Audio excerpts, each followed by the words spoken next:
নিজের প্রতি যত্ন নিতে ভুলো না। কোনো সময় এত ব্যস্ত হয়ে পড়ো না অন্যের সেবা বা যত্ন করতে গিয়ে নিজেকে ভুলে যাও যে তুমি খুবই গুরুত্বপূর্ণ।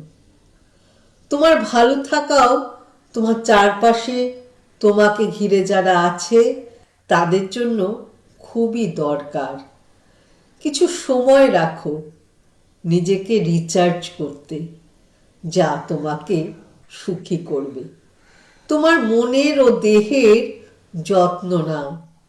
নিজের যত্ন নেওয়া স্বার্থপরতা নয়, এটা খুব গুরুত্বপূর্ণ।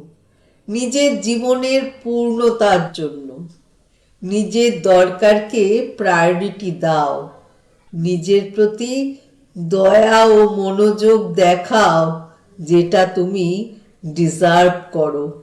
ভালো থেকো, ভালোবাসায় থেকো।